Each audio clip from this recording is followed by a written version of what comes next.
Welcome back to The Truth About Cancer, a Global Quest. I am so glad that you joined us for this episode. Isn't it insane that people sometimes have to risk going to jail to treat their cancer the way that they see fit?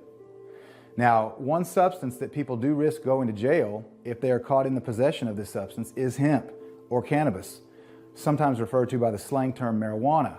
It's not commonly known that the hemp plant is not only a medicine, but it's a superfood.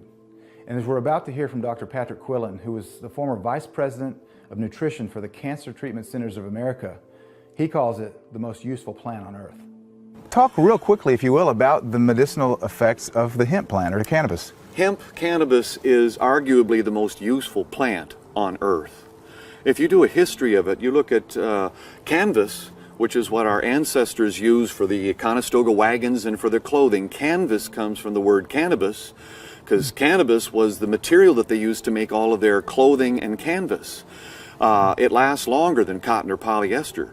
If you go back and look at your history, it was around 1937 when DuPont got its patent for polyester, and that was the beginning of the witch hunt to get rid of cannabis because it was competition.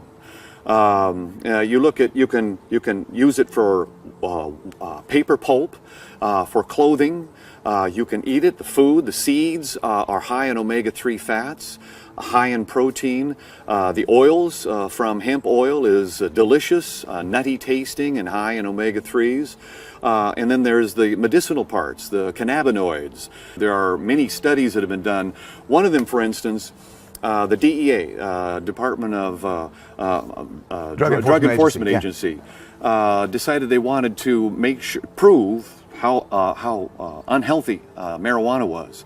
And so they went to a major researcher at UCLA, University of California at Los Angeles, and said, we want you to prove that smoking marijuana causes lung cancer. He said, shouldn't be a problem.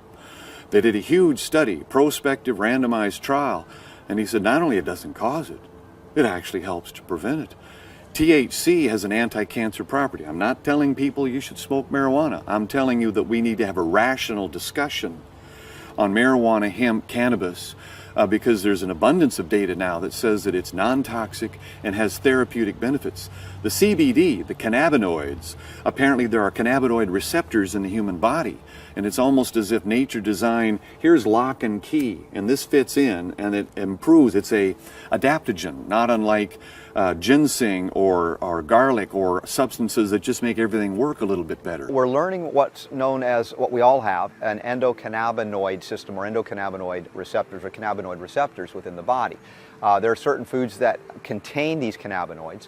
There are certain abilities to produce some from within as well.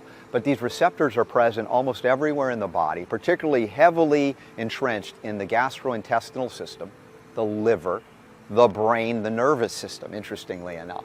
And what we're finding, the impact of the two key cannabinoids, they're not the only ones, the cannabidiol, which is CBD, the non-psychoactive component it's considered, and the THC, the tetrahydrocannabinol, which you say also well.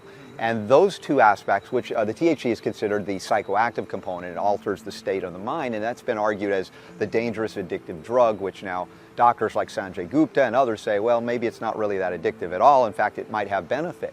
And we're finding out in relation to certain cancers, not just one or two, but many cancers, a tremendous benefit. Some to stimulate the apoptosis, right, the cellular death. Others to address protection of cells, neurological cells, brain and nervous system cells from cancer. A lot of epithelial integrity relying upon the impact of these cannabinoids. We talk about gastrointestinal recovery, seizure disorders in children and adults. A lot of it is actually sourced right there in that second brain, in the gut.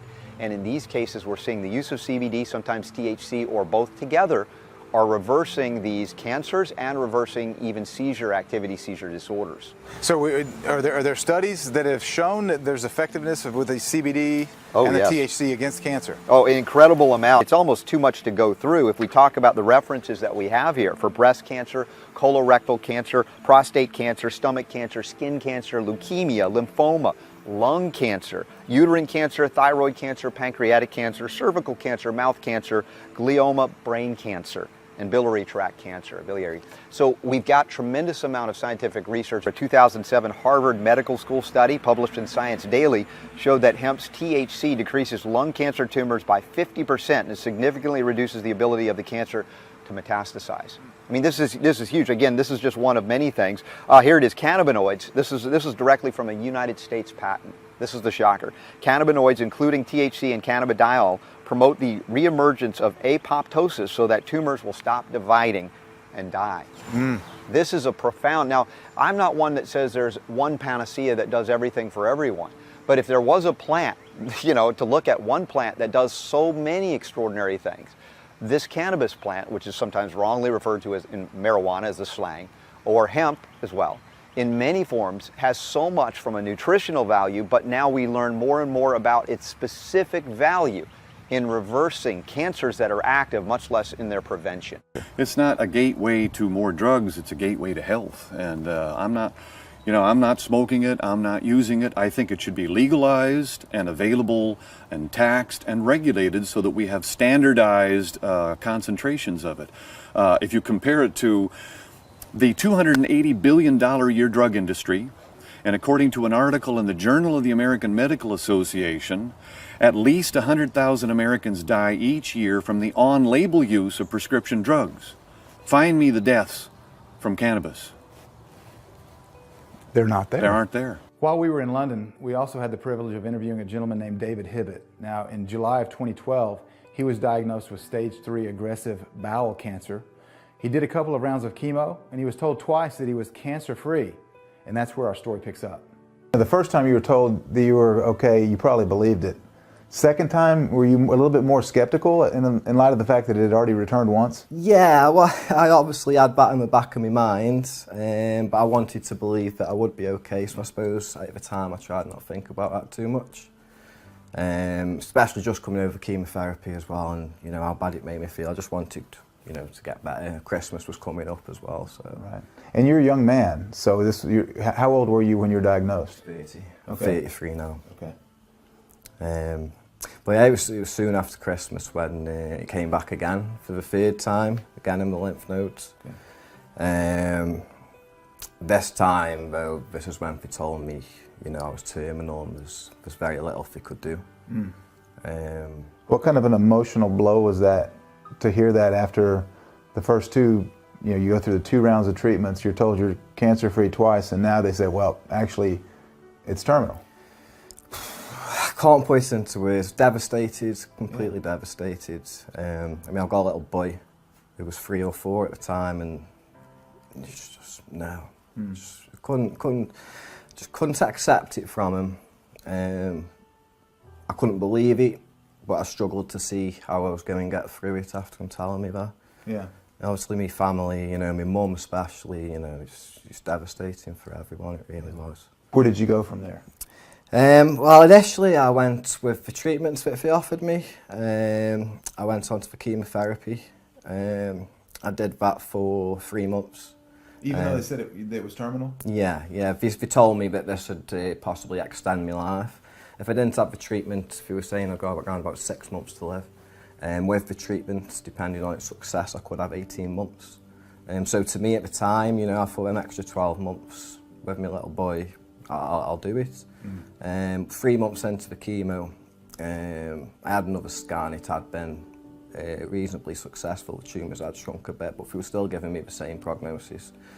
And it was then, because I'd started to get a lot more sick 3 months into it, it was then I was thinking, you know, I'm not going to last 18 months anyway. My body's telling me, you know, it can't go on no more.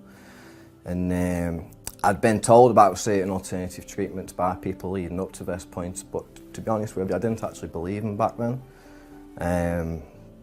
But it just come to a point where I knew I had to try something, whether I believed it or not. And I looked on the internet, and there was one particular thing that kept coming up more than anything, and there seemed to have been a certain amount of research done, maybe not on humans as such, but in a lot of laboratories. So I went ahead with this treatment, and well, it's done really well for me, it really has. What did you decide to do? It's cannabis oil. Okay. It's extracted from a cannabis plant. It has high THC content. Okay. It's something that I take orally. Just putting a little bit in my mouth, letting it absorb. I took this alongside chemotherapy initially for a couple of months. And it made me feel a hell of a lot better just on the chemotherapy. My hair stopped falling out. The pins and needles that I got from the last chemotherapy, which I was told I'd have for the rest of my life, actually have disappeared. And they started to disappear when I started taking this oil. I actually started missing chemotherapy sessions then. I only went once a month for the next couple of months, and then eventually stopped at the beginning of August. I then went on to have further scans, and the fear of it growing or spreading that the doctors thought was going to happen never happened. They've gone on to remove my lymph nodes. Now the measurement when they took the lymph node out is actually a little bit smaller than what it was after I stopped the chemo.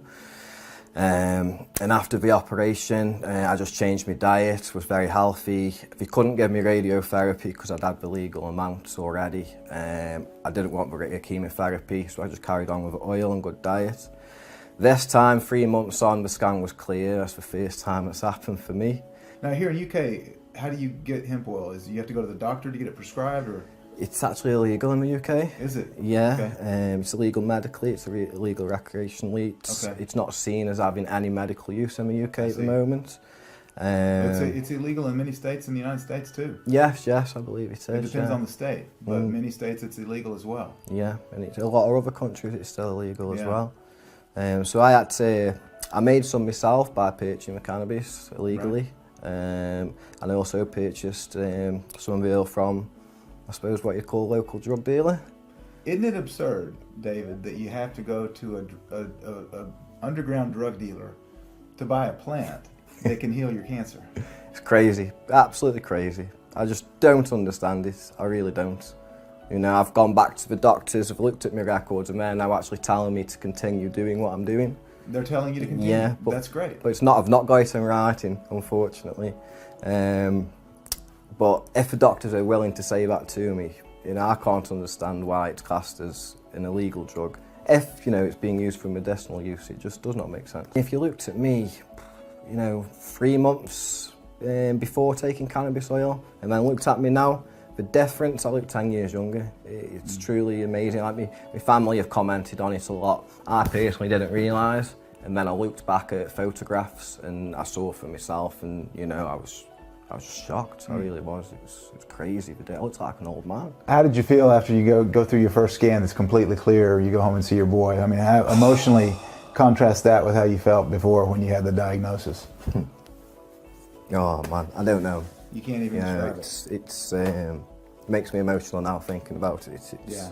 Honestly, it's after being told that, and then such a short time as well to get told pretty much the exact opposite. It's unreal, and you know, the journey I've gone through as well, and taking the oil, and you know, my friends and family didn't want me to do the oil and stop the chemotherapy. Right. You know, nobody wanted me to, because you know, even though we thought it might work, and we all had to hope it might work, nobody knew.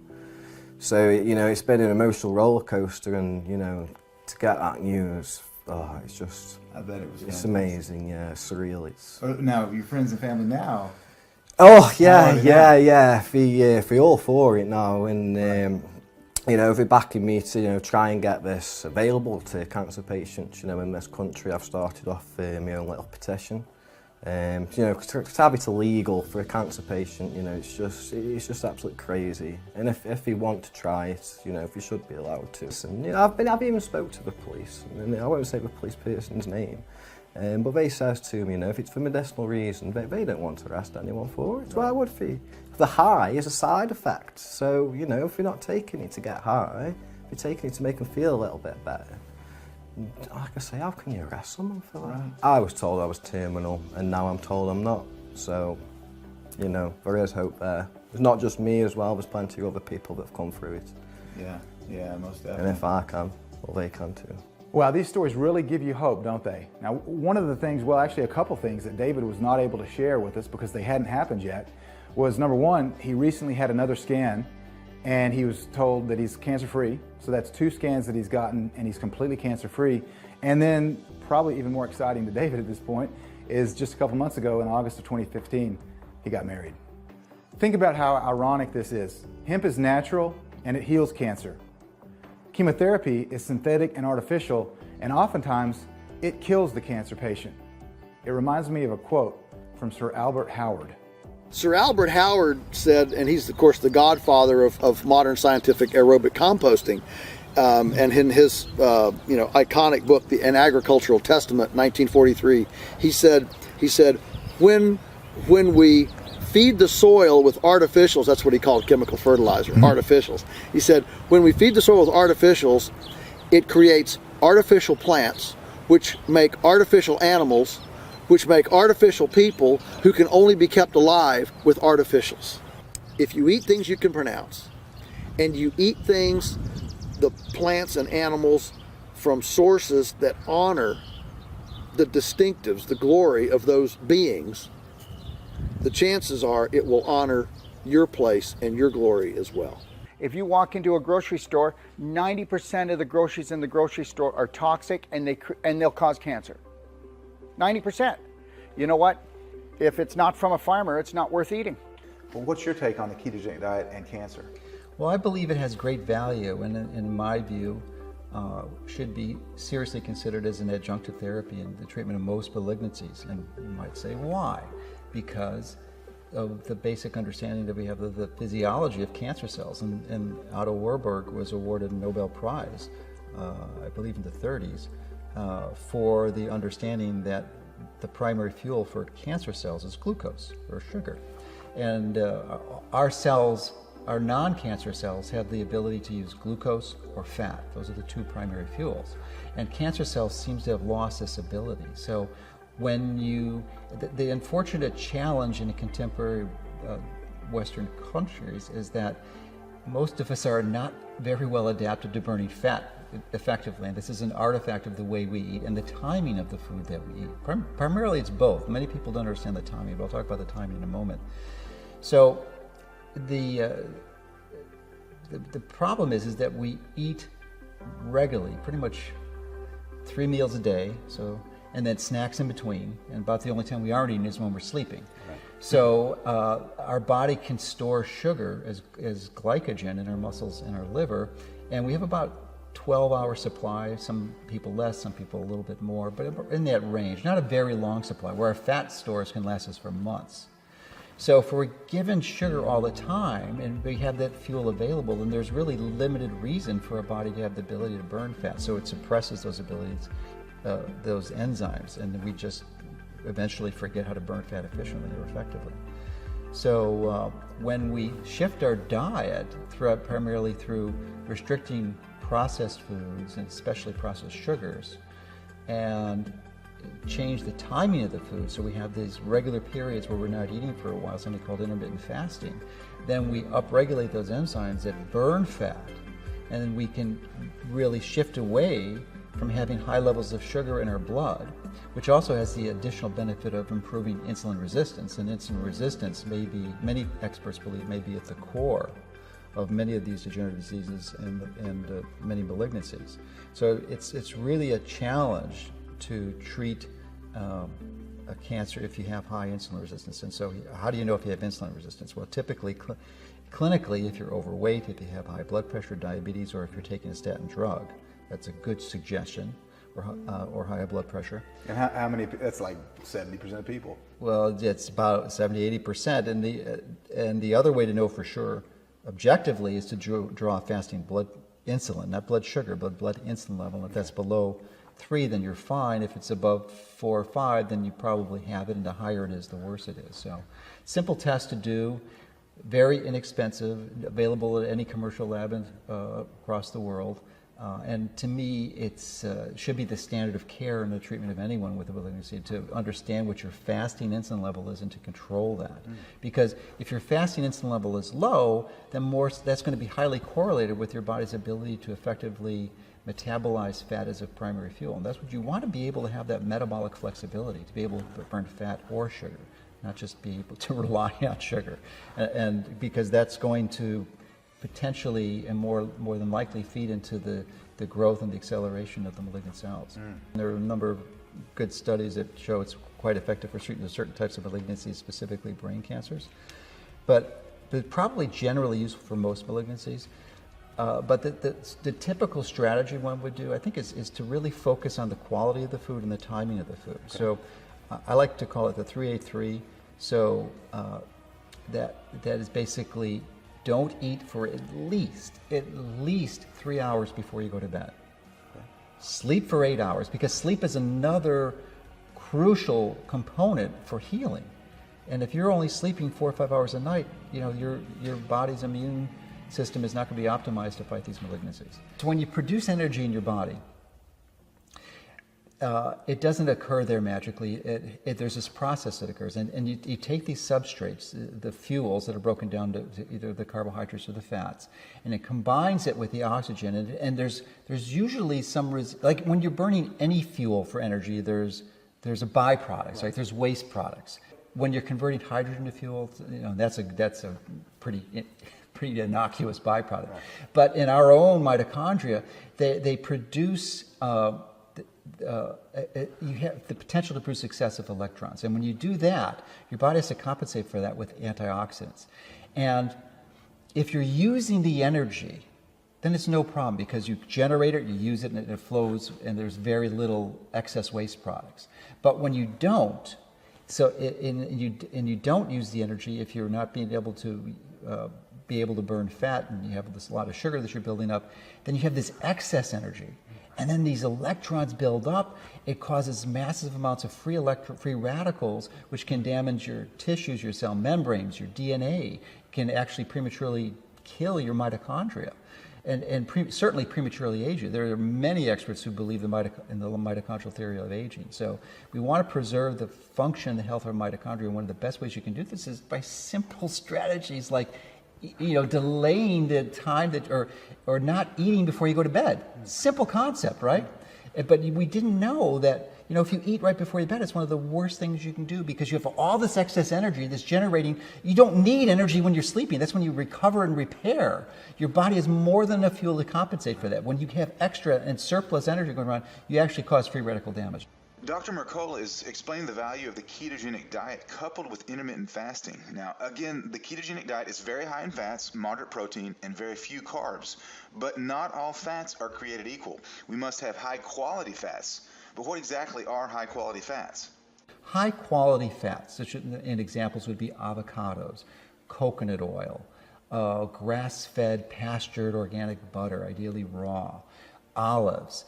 Nuts would be another good source, and you want to be careful to have relatively low protein nuts, so macadamia and pecans would be the two best, because they're high in the fat and very low in the protein. Olive oil would work too. You want to be careful of avoiding other oils, the omega-6 oils, the processed oils, the industrialized oils. All the vegetable oils that people think are healthy because it says vegetable. Oh yeah, that is absolutely the worst, because the other factor that's a variable that's really important in the treatment of cancer is something called the omega-6 to the omega-3 ratio, omega-3 being the good fats, of course, like fish oil and ALA from flaxseed and chia seeds. These are the beneficial ones, and normally that ratio should be anywhere from 1:1 to 5:1. The problem is when you have a processed food diet, which is loaded with these omega-6 industrialized oil, that ratio can go to 20:1 to 50:1. Literally 75 to 100 times what it was last century. You know, around 1900. And all because of this industrialization process to allow the opportunity to have access to this food. You could not create that food prior to that time. This is really an artifact of modern industry. Yeah, the technology wasn't even in place. It did not exist. Eliminate things like omega-6 fats, which are cancer fuels. Corn oil, safflower oil, sunflower oil, peanut oil, canola oil. They all oxidize, they're all powerful inflammatories, and they promote cancer growth. And that's been proven. It's all through the literature. They make cancer grow faster. So omega-6 oils actually make cancer grow faster. Please think twice before you buy another gallon of vegetable oil. Dr. Mercola shared the value of intermittent fasting, but what about fasting in general? Here's Dr. Boris Greenblatt from Russia. So, Boris, talk about the importance of fasting, that fasting might play in overcoming cancer, because it's very popular in the United States, and I know in Russia you mentioned that fasting is done as well. Yes, it's popular in Russia. It doesn't take much money. Cancer cells, they differ from regular cells. And we can play on those differences. And one of the differences, they don't take as well heat as normal cells, and they cannot survive without food for them, which is usually mostly glucose. So in fasting, they suffer more than normal cells. Even for normal cells, it's even good. They kind of detoxify themselves, so nothing bad happening to them. But cancer cells, they die. So that's the reason why it's good. So it's plus for normal cells, and it's minus for cancer cells. So the fasting eliminates the food for the cancer cells, but you also mentioned they don't respond well to heat, so hyperthermia. Absolutely. In Russia, what they do, it's famous Russian banya or sauna. So, or in clinics, it's hypothermia.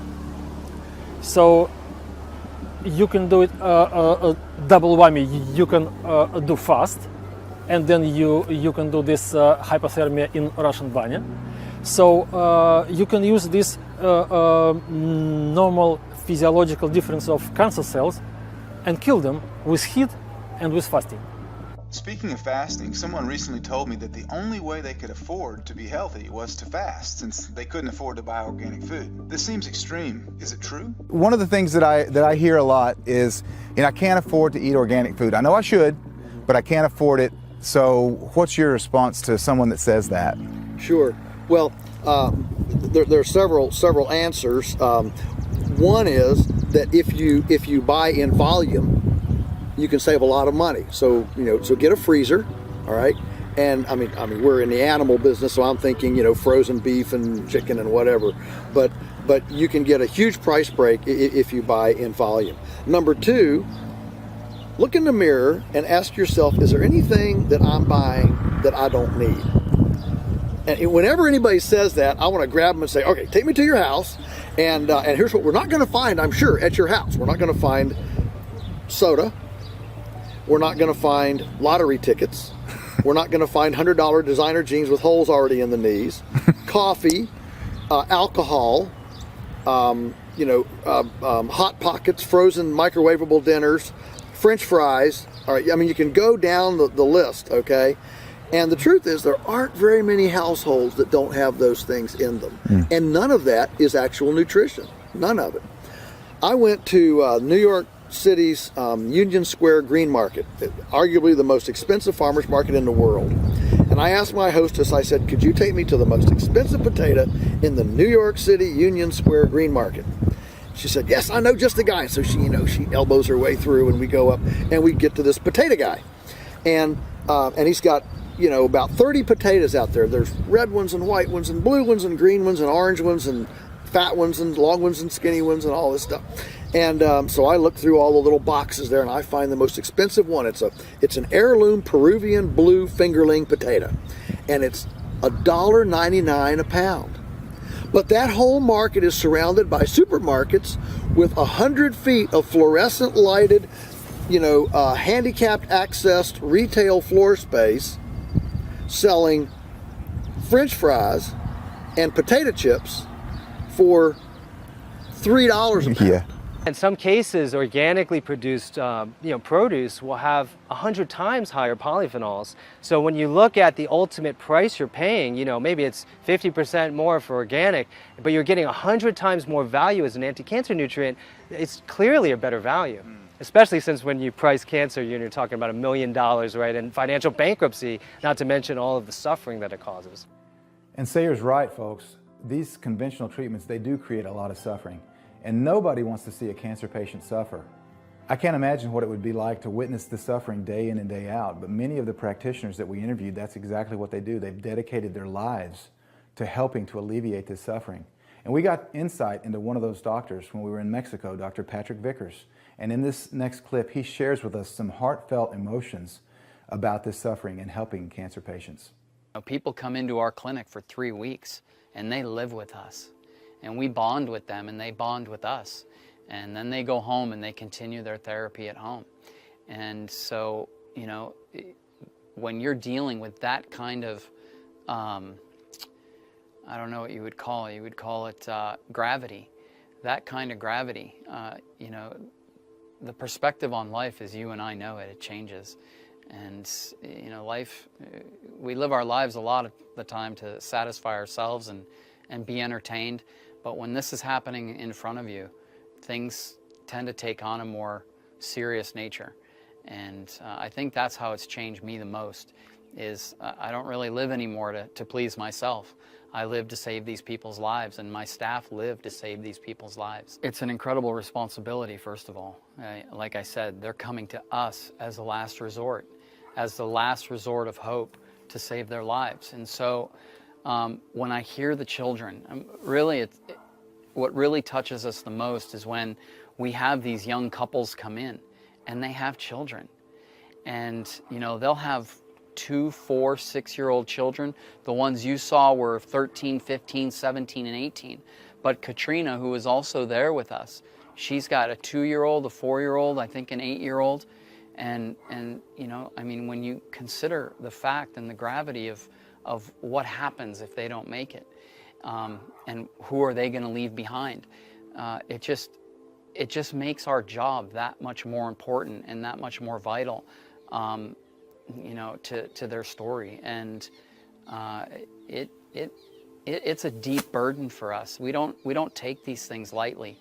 We know what's going on behind the scenes in their life. We know what they're fighting for and what they're living for. And it just takes on that added burden to what we're doing. And quite frankly, you do feel a heavy weight on your shoulders. Not to feel like a martyr or anything, that's not what we do. You know, I mean, that's not how we feel. But it's a sincere burden that we feel when we know, especially when there's children involved, like you experienced. Because, like I said, those children, they know what's going on, and they don't want to lose their parents. Every day. Every day. Every day I feel that burden. But you can't walk away, because nobody in the world knows what we know. And to walk away from that would be walking away from your Creator, which is what you were intended to do. My family and I went to Peru last summer on a family trip. I'm originally from Peru, so is my husband, and it was the first time that we were taking the kids.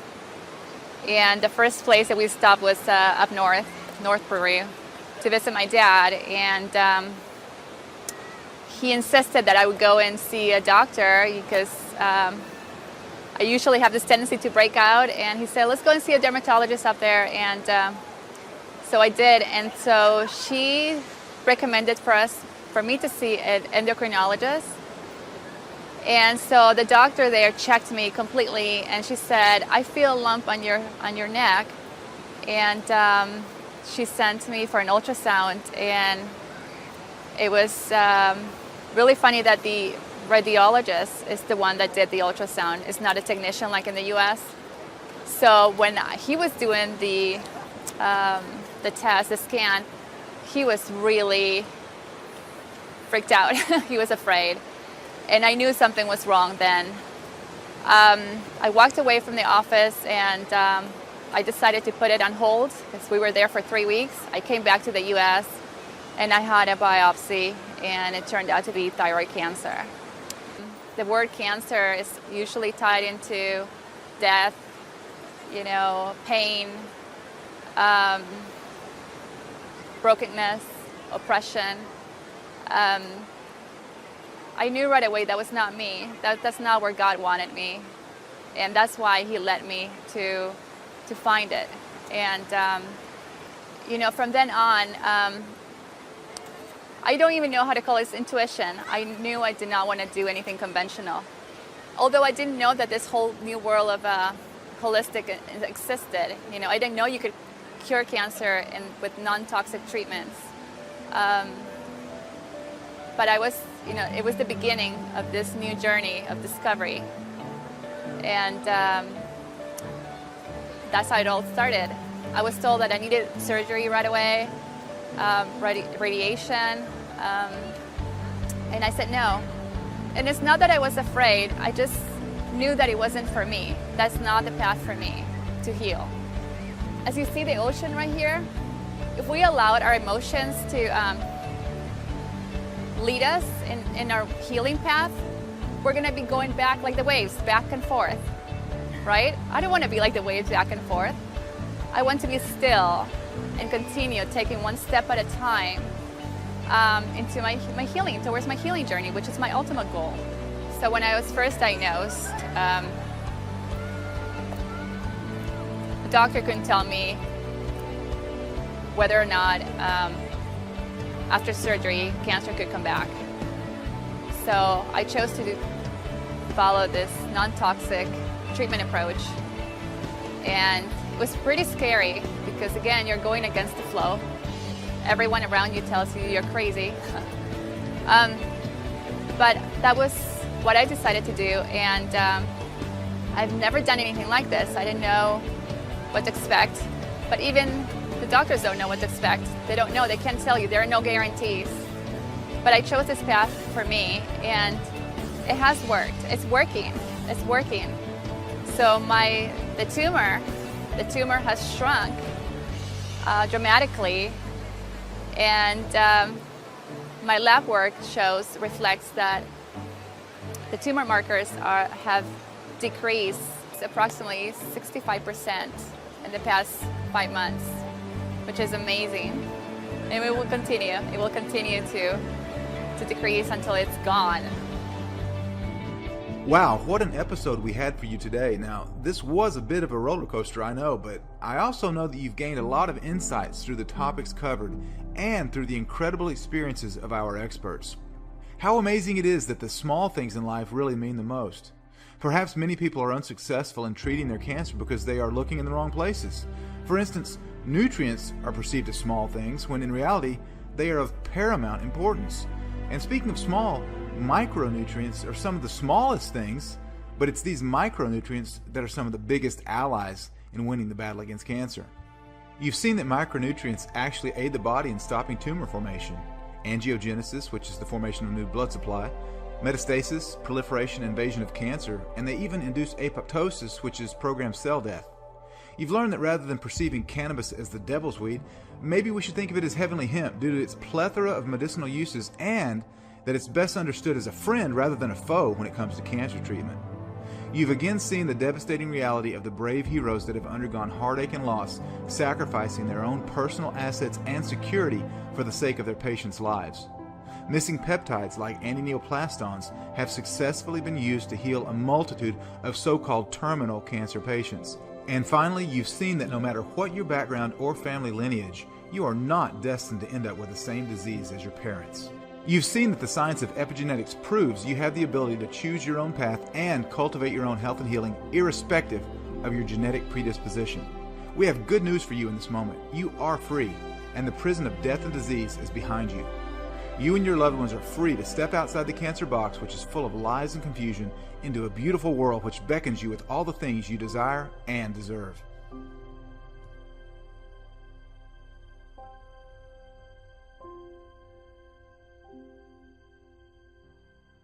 Wow, we covered a lot of ground in this episode, but we know from experience in our last documentary, the next episode, the final episode, is going to be the most inspiring, and it's going to give you hope. Why?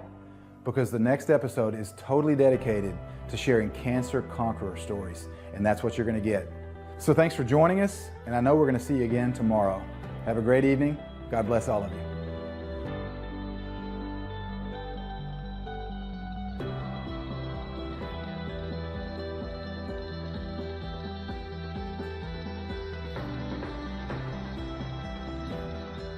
This is why this is important, that this series that you're doing, Ty, is being kept alive, and I just can encourage everyone who's seeing that show that you spread it and help Ty to get his message around the world and not only tame this beast, but eliminate it, not by violence, but by education. I really respect what Ty Bollinger does, because after experiencing this pain, after going through all this suffering by losing loved ones, he has this courage and strength to stand up and talk to so many people around the world, and learning by himself, because every time he interviews someone, it's a additional knowledge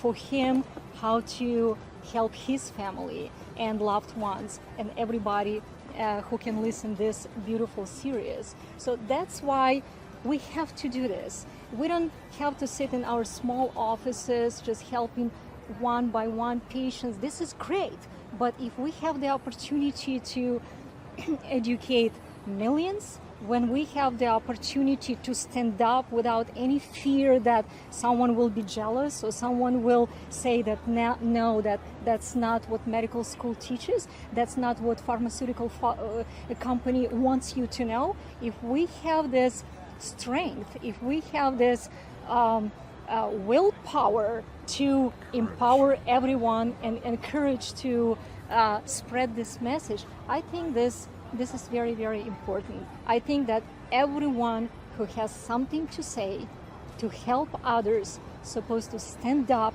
and say it. Some opinions can be, not acceptable by people, but it's good to know. It's good to know. That's why we send patients after our scan for other opinions. Don't trust only us. Educate yourself. We want you to go to another doctor and listen what that doctor will say to you, and third doctor and fourth doctor, and then combine that knowledge together. Then go to social media, watch this series, and make your choice, because this is your body, this is your health, and this is your life. The global quest is saving lives. What Ty has done is something that no many others have attempted so far, making sure that the truth is out there, the truth is available. There's a lot still to be learned, to be explored, but by and large, by giving some tools, and educational tools, some motivational tools to people, the fear factor all of a sudden goes. And if the fear is out of the way, well, there's a lot of room for a true quest and a true recovery and a true healing.